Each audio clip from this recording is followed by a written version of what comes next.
Hi!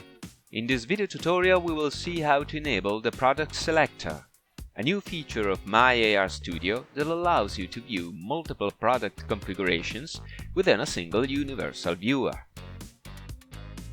Let's open a project in which we will have prepared several configurations of our product and click on the Product tab in the upper right corner. We click the Edit button to configure the Product Selector. The available configurations will be listed. We activate the check next to the configurations we want to include in the Product Selector. In the center of the screen, the preview of the Universal Viewer will be updated. At the bottom left, the Product Selector icon will appear, showing the thumbnail of the currently displayed configuration and the total number of available configurations. Click it to open the Product Selector and view a different configuration.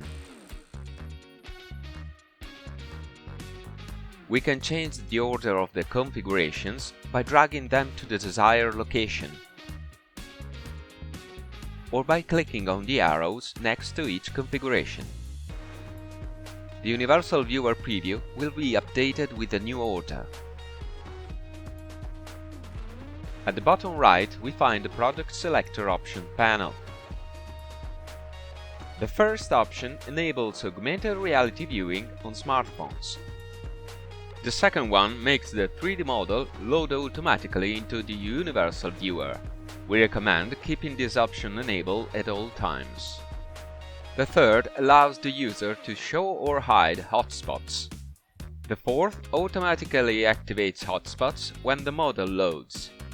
The fifth allows the user to show or hide model measurements. The sixth automatically activates the display of measurements when the model is loaded.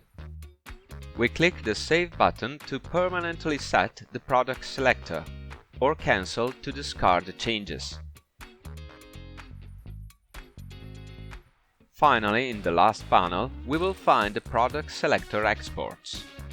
Link and embed code of the Universal Viewer, link and download of the QR code.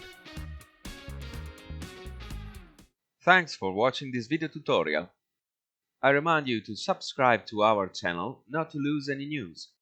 And I invite you to watch our videos for more information about My AR Studio.